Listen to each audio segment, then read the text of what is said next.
Chers amis, j'ai une question pour vous. À quand remonte votre dernière colère? Je pourrais récolter les réponses. Je gage que cela ne fait peut-être pas si longtemps. Moi, c'était hier, Je vous mets à l'aise. Oui, mais là, on a un problème parce qu'alors on est tous pécheurs.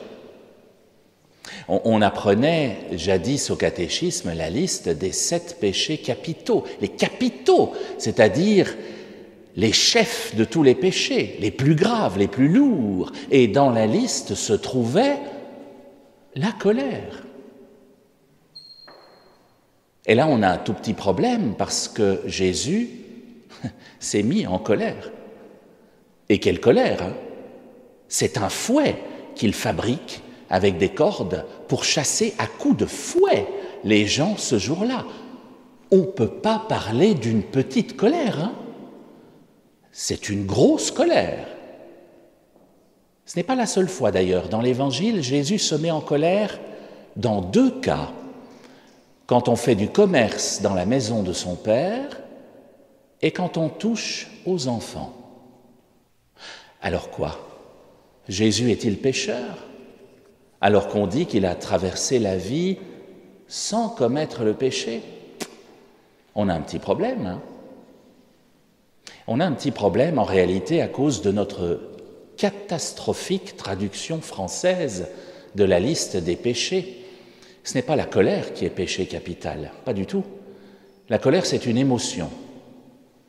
Une émotion comme la joie, comme la tristesse. Une émotion, c'est neutre en soi. Nous en avons tous. Il est bon de les laisser sortir d'ailleurs, parce que sinon ça fait du dégât si on la laisse tourner. Mais une émotion, c'est neutre. Il y a de bonnes colères et de mauvaises colères. C'est la rage qui est péché capital, pas la colère. Ça change tout.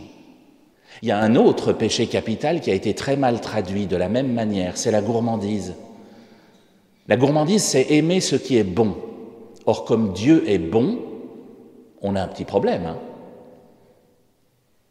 Oui, c'est pas la gourmandise qui est péché capital, c'est la gloutonnerie. C'est pas la même chose.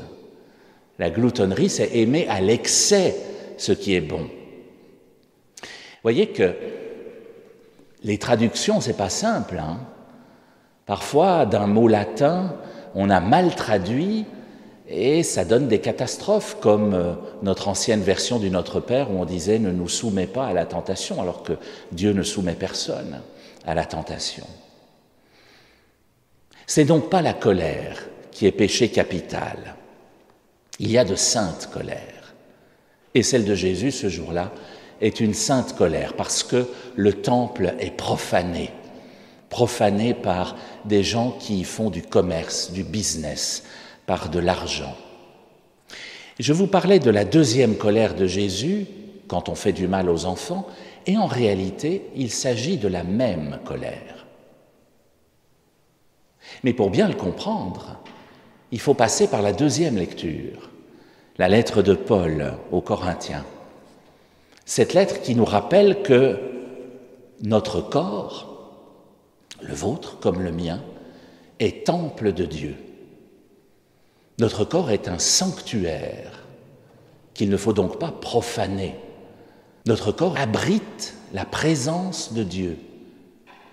Comme on s'énerverait moins facilement sur notre prochain si on se rappelait qu'il a Dieu ou qu'elle a Dieu en lui, en elle.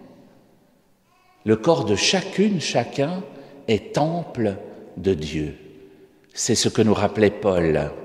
Et c'est ce que nous rappelait Jésus aussi quand il disait « Détruisez ce temple, et moi, en 3 jours, je vais le relever. » Il parlait de son corps, bien sûr. 3 jours après sa mort, il ressuscite. Notre corps est temple de Dieu. Et donc, les enfants, tout comme nous, ont un corps qui est temple de Dieu. Et si l'on en fait un objet de commerce ou de profanation, ça revient exactement au même que l'épisode des marchands du temple. C'est la même colère de Jésus quand on touche au temple de Dieu. Or, la différence entre les enfants et nous. Nous pouvons défendre ce corps qui est le nôtre, comme on le peut. Mais les plus petits, eux, sont sans défense.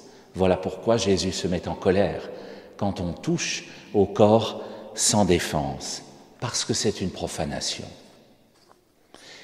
L'idée que nous avons Dieu en nous n'est pas si facile à intégrer. Vous avez toute une série d'activités de loisirs, méditation, yoga et compagnie, dans lesquelles on vous propose de faire le vide à l'intérieur de nous, vous savez.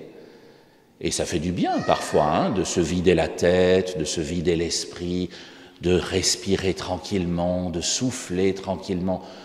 Tout cela fait beaucoup de bien. Mais pour un chrétien, il y a un petit problème. On ne peut pas vider totalement ce qu'il y a à l'intérieur de nous. Parce qu'alors, on évacuerait Dieu. Ça poserait un léger problème. Si on vous demande un jour de faire totalement le vide en vous, résistez, s'il vous plaît. Vous ne pouvez pas faire totalement le vide en vous, pas vous, parce que vous avez Dieu à l'intérieur de vous. Il ne faudrait pas jeter le bébé avec l'eau du bain, si j'ose l'exprimer ainsi. Nous sommes donc, vous et moi, sanctuaires, tabernacles vivants. Nous avons Dieu en nous. Et se mettre en colère pour protéger ce sanctuaire qu'est le corps humain, c'est parfaitement légitime. Nous agissons alors en chevaliers qui défendent la forteresse de Dieu. Ceci avant de vivre tous ensemble dans la forteresse du ciel. L'autre demeure dont nous parlait la première lecture ce matin, le livre d'Ézéchiel. Cette demeure aux 4 fleuves qu'on retrouve d'ailleurs dans le dernier livre de nos Bibles, l'Apocalypse. Cette demeure qui est l'Église du ciel et que nous habiterons un jour. Alors d'ici là, chers amis, protégeons le temple de Dieu qu'est le corps de chaque être humain. Protégeons le corps humain, notamment lorsqu'il est sans défense. Et si pour cela, la colère vous traverse, mais grand bien vous fasse, souvenez-vous que ce n'est pas un péché alors, ce ne serait que la rage qui le deviendrait. Mais enfin, je ne suis pas en train de vous signer un chèque en blanc pour vous mettre en colère dès la sortie de la messe. On est bien d'accord.